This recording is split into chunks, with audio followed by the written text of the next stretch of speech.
Introducing NASM 1, NASM's ultimate membership program. Unlock access to everything your fitness career needs to succeed.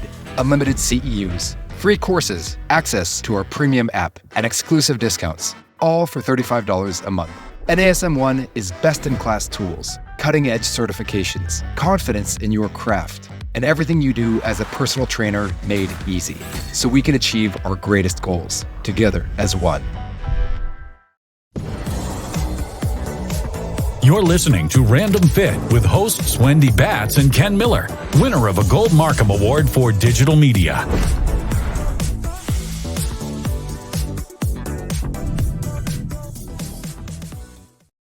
Hello, everyone. Welcome back to Random Fit with myself, Wendy Batts, and friend and co-host Ken Miller. Ken, how are you? I'm well, Wendy. How you doing? I am doing great.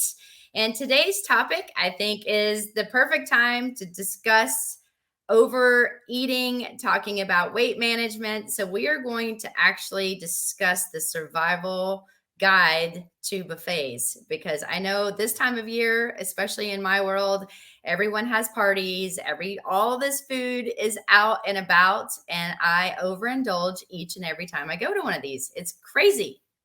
I know better. We all know better, but it is one of those situations where whether like you said it, Wendy, you're at a party, everything's buffet style sitting out on a table, but back in my long time ago, I used to live in Las Vegas, and everything was about, but every restaurant you would go into, if you went to a casino, they had a buffet option. And I had family and friends that would come visit me, and guess where we would go? It would be to a buffet. And that was once at least, sometimes twice, for however long they were in town. But I tell you what, is nothing tempts you more than having basically everything you want out in front of you, right? It looks so good. It's crazy. If you live there, it's nuts. Not just that, but if you look at some of the research, and what we found was people that visit buffets eat 30% more calories. 30%, y'all, not just a few calories, but 30% more calories than if you had a home cooked meal. And it totally makes sense, because I know when I just visited South Korea, a couple of weeks ago, we would do the buffet in the morning because we had to hurry up. We didn't have time for someone to come and cook and sit down. So we would do the buffet, and, I'm like, oh, look at this muffin, or look at this croissant, or check this out, when that would be totally something I would never order off the menu. But it was there. It looked amazing. And guess what? I ate it. It's not good.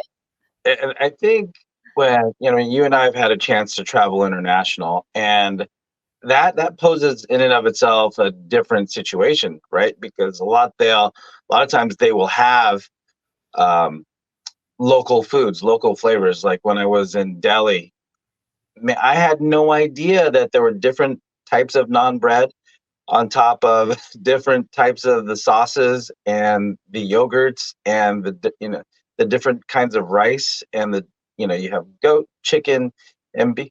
So when you travel and for those of you that do travel international, I think that's a pass. You go ahead and do it, just because you have a chance and opportunity to eat things that you don't have easy access to. But as we'll go over, I'm sure, on this podcast, there are ways of managing the balancing the difference between tasting the things that you want to taste, but also managing the calories that you take in, which can be totally nuts. But like you said, when on your trip, you had your thing. On other trips that we've had together for conferences and presentations, it's hard. It is hard, especially when the food that you're discovering is really, really good. Oh yeah. And then you have it for multiple days. You're like, I got to go back and try this, bread pudding done this way, that I'm like, oh, this was amazing too. So when you're looking, and we can keep talking about the different varieties and options that are out there, but as you guys know, it's so much easier to go. And then if it's sitting out, you go back again. You may take in, 2 or 3 different platefuls of things that you wouldn't normally consume, not necessarily your best choices. So when you're thinking about the medical and health benefits, when we were looking at it, the buffets are actually one of the things that when you're looking at what could be a factor that's a bad thing, it helps increase obesity rates, which is exactly what we're trying to diminish. Like, right, we don't want them to increase. We want to decrease the obesity rates as well as chronic diseases, because a lot of the foods that are on buffets or in buffets, they're higher in sodium, they're higher in sugars, and this is obviously going to contribute to hypertension. It can lead to diabetes. Not saying that someone's doing this every day. However, if you do travel a lot and you are making bad choices, these are some things to think about when you are, sitting down and you're like, what should I eat today? You want to keep in mind that should be in the back of your head. Not good.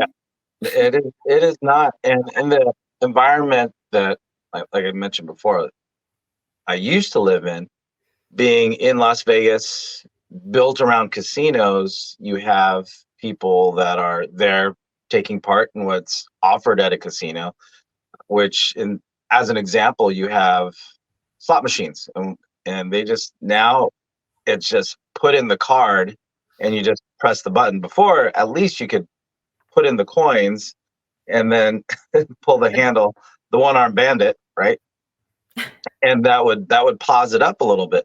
But you go from a seated environment to now where you're not moving, you're not doing much, but just pulling on an arm or just pressing a button, to where now you just go to a buffet where you're now consuming, right? Nutrient poor, calorie dense selection of foods. So you do that day after day after day, or even, a couple times a week. At the end of the week or at the end of the month, all of that adds up. So when you talk about or consider a chronic behavior of sedentary lifestyle, which just from a day-to-day sitting behind the computer, typing up a report or projects, or like what we're doing right now is sitting behind the screen and doing this podcast, but then you take in all these extra calories that actually your body doesn't deserve, that is going to have a cumulative effect when it comes to body composition. Not to mention, all the stuff that's accumulating in your arteries when you're talking about heart and sugar and inflammation and all those things that we have discussed in other episodes of Random Fit. Yeah, well, and I think, we were kind of talking back and forth, and it's like, all right, what are some of the key things? And when we talk about buffets, you keep talking a lot about casinos. And while I would love to be able to, go to Vegas and hit a casino, when we think about the holidays, I know with my family, we have really big meals. We have food that's always set out. Like, here's kind of the appetizers and the munchies, like the chips and the dips and the, different things that our family members make. And then, of course, over here is where we're going to just serve ourselves, just come up anytime, because it's a really big social event. And I know that happens in a lot of families. And so, especially to think of, all the fixings that you have during Thanksgiving and different holidays, around this time of year. So what are some things that we can do in order to make sure that we're planning ahead and being smart? And I think number one is planning ahead. If you know that you're going to go to this event, and you know that whether it's a birthday party or a celebration of whatever it is that your family does, eat something before you go. And it sounds so simple. However, people don't do that. So they're stressing and running and the hustle and bustle through the day. You may not eat before you go. So you're just starving when you get there. And then you make very poor choices, just like don't ever go to the grocery store hungry. So if you just, eat a salad, eat a small snack of something that's healthy, that you enjoy, because again, you want to be happy that you're eating and planning ahead, you're going to be less likely to overeat when you have all of this stuff in front of you. Right. So one of the things I used to do Thanksgiving, knowing that I was going to have 3 different types of pie, the turkey, the gravy, and all that stuff, the whole spread is laid out. And of course, coming from a Filipino family, not only do you have all of that traditional Thanksgiving food available to you, but you have the pancit, you have the lumpia, you have all the Filipino desserts. So saving my calories was exactly what I did. We would have dinner. So I didn't have lunch. I had breakfast, but you already have in your mind that, hey, I'm going to consume a certain amount of volume of food. Why am I going to take up space? And again, this is my mentality 30, 20 years ago, even, to where, why am I going to take up space? Why am I going to consume calories now when I'm going to get all those calories later?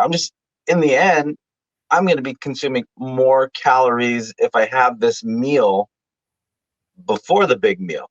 So overall, what you're saying there, Wendy, is to prevent the overindulgence at the big meal, right? Because that's what it is. You're just not eating as much because you're somewhat satisfied. You're not as starving, and you're not as likely to stack up the plate.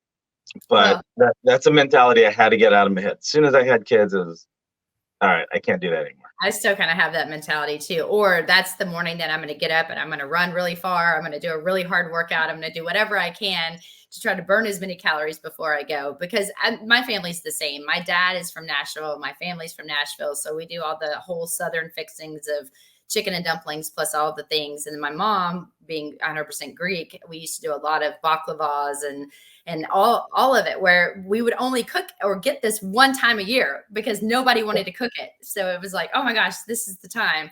So you get super excited about food, which I love food. I'm a huge foodie. But I would get really, really excited when I know that we were going to have some of these meals. And those of you guys that are joining us today on Random Fit, Ken Miller and myself, Wendy Batts, are talking about the buffet survival guide. We're just talking about surviving the holidays and food choices in general, especially with a plethora of stuff that's going to be available. But, I think besides planning ahead, I think it's also important to talk about mindful eating. And while it seems, again, very simple, we know this stuff, Ken, we know it. But when you're looking and talking with nutritionists and RDs, and we ask them, what do you do to combat some of this stuff over the holidays? One of the first things they'll tell you is to grab a smaller plate than the bigger ones. Because again, when you start to fill up this small plate, you're kind of embarrassed to walk around with this huge mound of food on top of this plate. So you make better choices because of the room that you have. Plus, we want to grab the protein first. So grab whatever is the highest in protein that you have available, then surround it with colors, the greens, the vegetables, whatever you can, and eat that first. So if you do decide to go back for seconds, that's when you can start to get the other things that if you had a bigger plate, more room for, you may have grabbed on the first trip.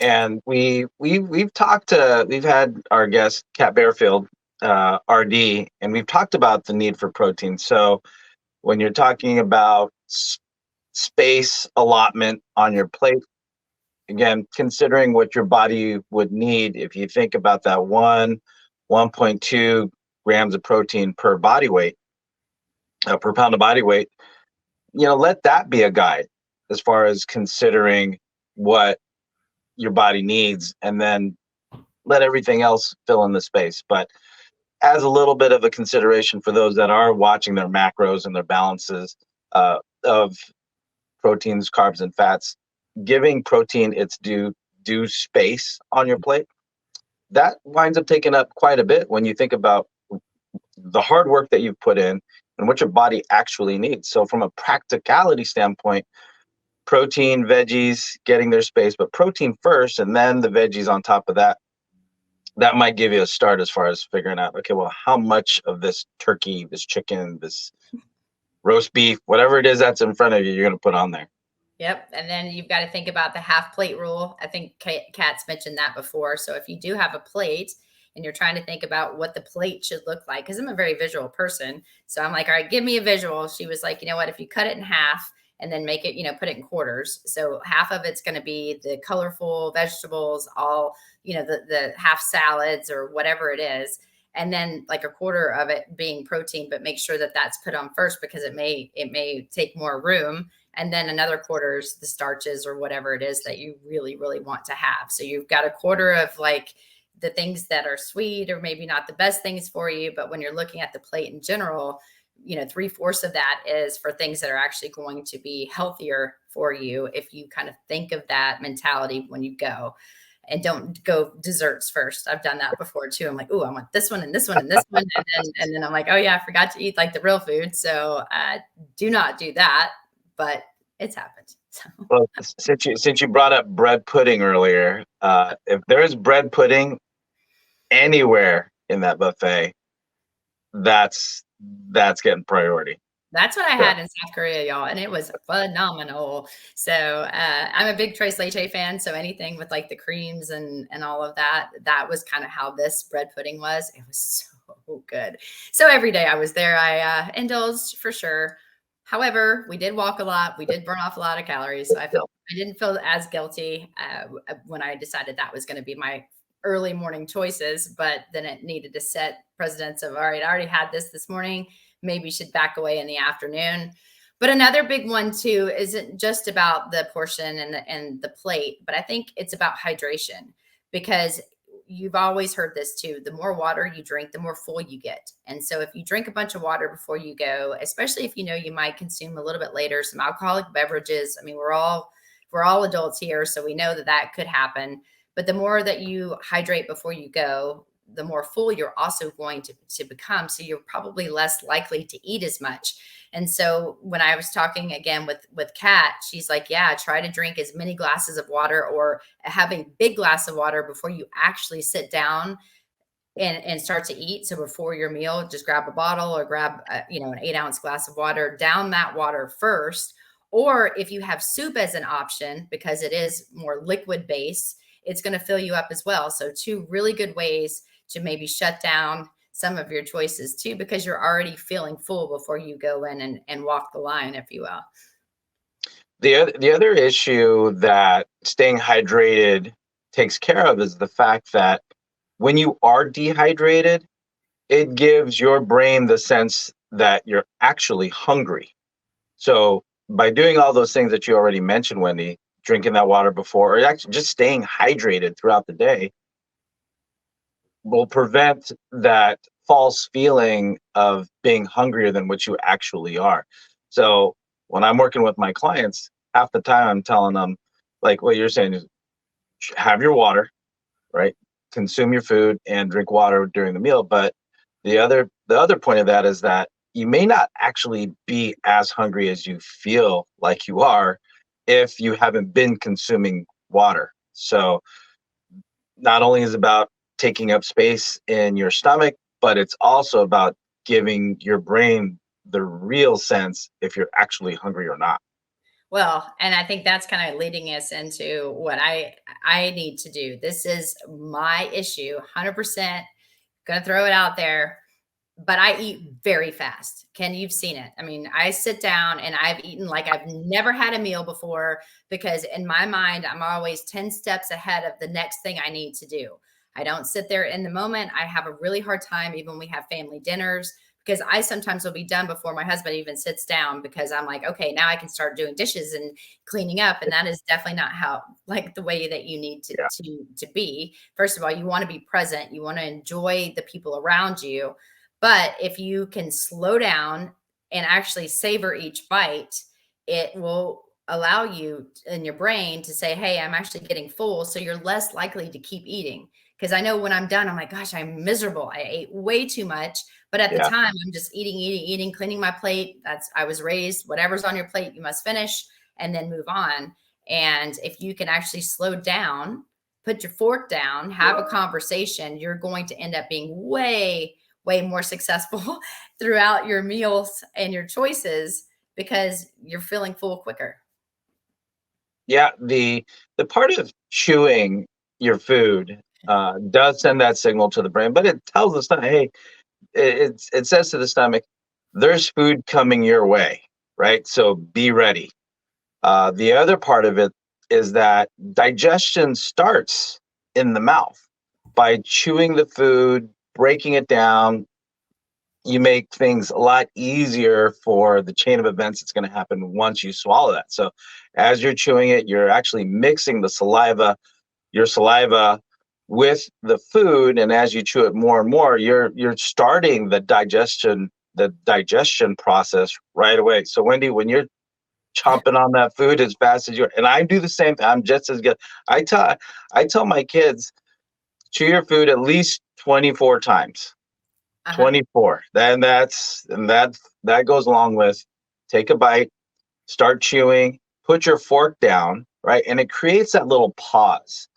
Gives them an opportunity to chew your food, start that digestive process so that once it gets to the stomach doesn't have to do as much work than if you just sent it 2 bites worth of whatever food that you're eating that day. But the digestion process starts in the mouth. A lot of people think it starts in the stomach when it's kind of churning and mixing and mixing and churning.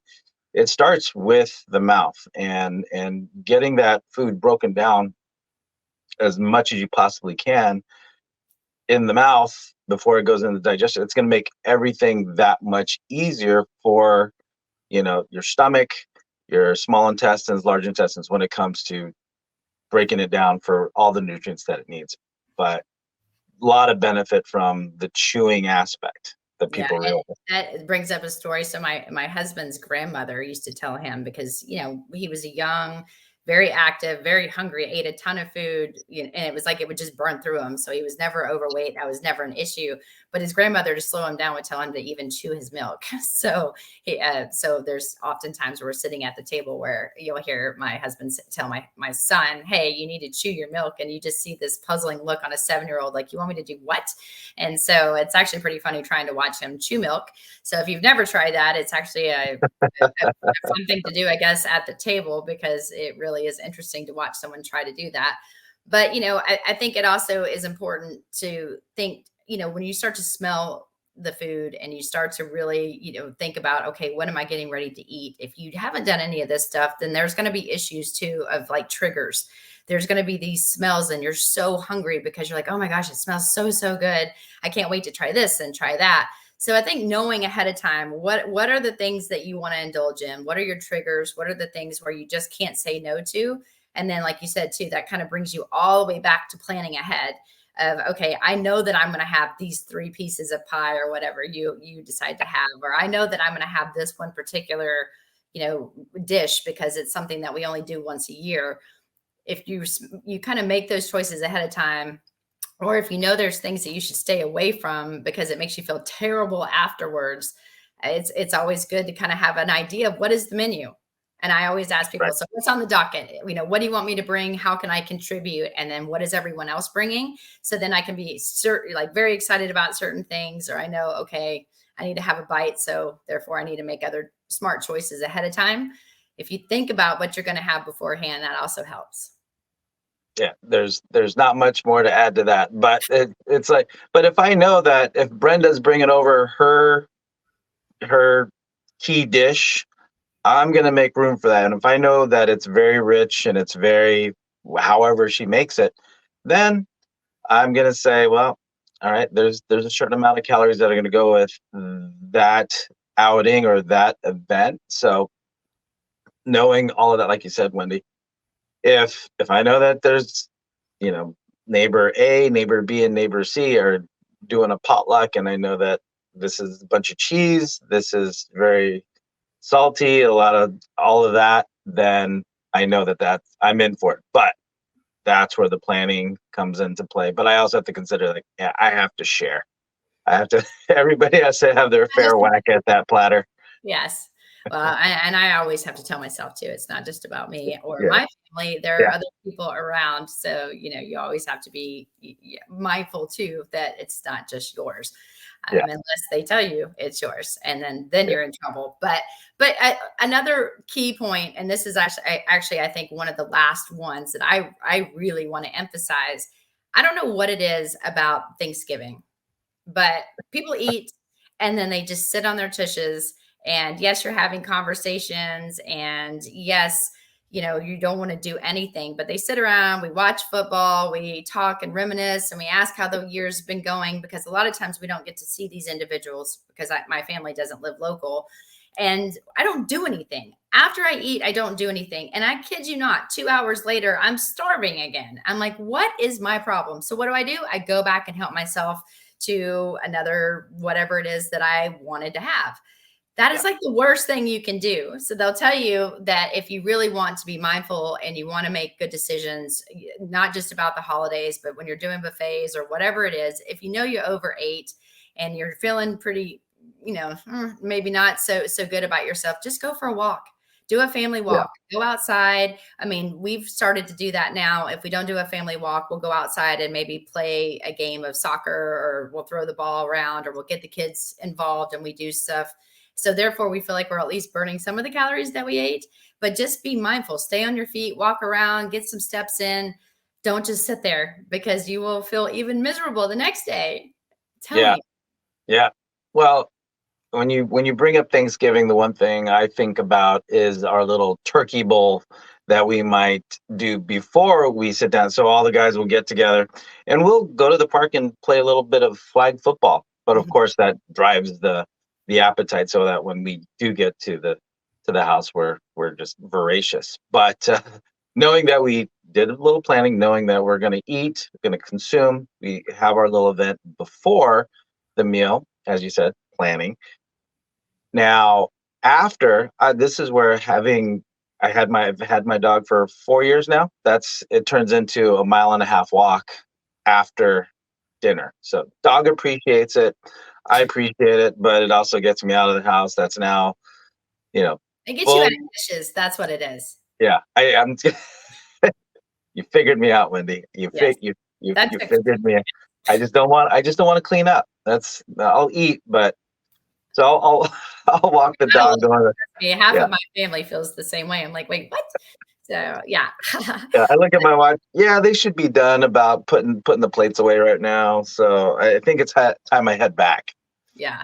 Well, and I think too, once we're talking a lot about holidays, but when you're looking at buffet, whether you're, staying in hotels or you are traveling, this is such a busy time of year. Stress levels are really high, or I know they usually are in my family. Right. And I'm sure around the holidays for many others, just self-reflect too. Take some time.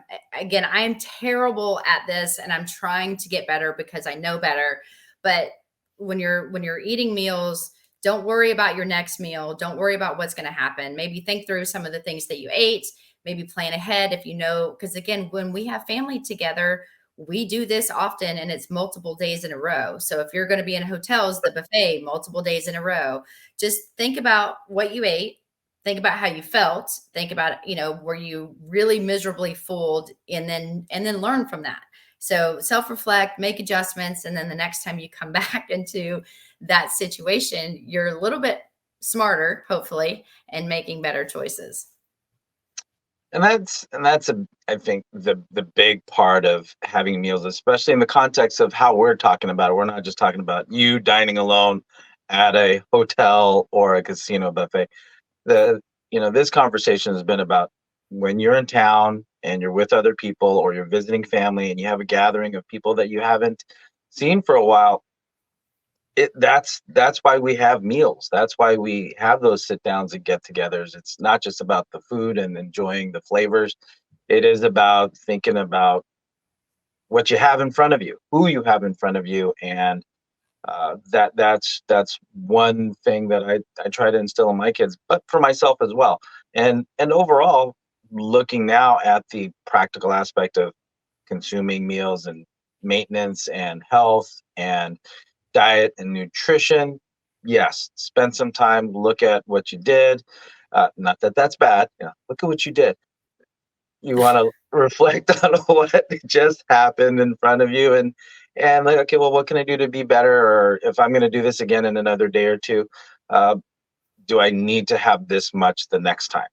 Right? Yeah, and I think where you sit too, don't sit. I know a lot of times too, we'll have, the kitchen counters. Sometimes we'll have the islands in the middle that are filled with all the appetizers. And for some reason, everyone usually congregates in the kitchen area, or at least in my family. And so you're just like, oh, check out this cheese and crackers, or check out this dip. And so then you're just you're just mindless, and you're just eating random things that you normally wouldn't do. So I think the key takeaways, I think in my opinion, plan ahead, eat something small before you go, drink a bunch of water when you're there, stay away from the appetizer tables. The further away you are from the food, the less likely you are to munch and snack on things before the actual meal. And then think about the half plate, half of it vegetables, a quarter of it protein. Don't forget protein. Eat your protein first, and then whatever you want, starches or sweets or whatever, for maybe a quarter, because you're going to eat it. Use a smaller plate. Just think and reflect and just be smart, and you'll do very, very well. Yeah, and I think the emphasis for me is the activity before, maybe, and definitely some activity after, just to help the digestive process. Come on, you did what you did. It's already in your stomach, so now you gotta live with it. So move it. It's done. Damage is done. So go out, go for a walk, enjoy the cool, brisk air, especially if you're in the northern hemisphere.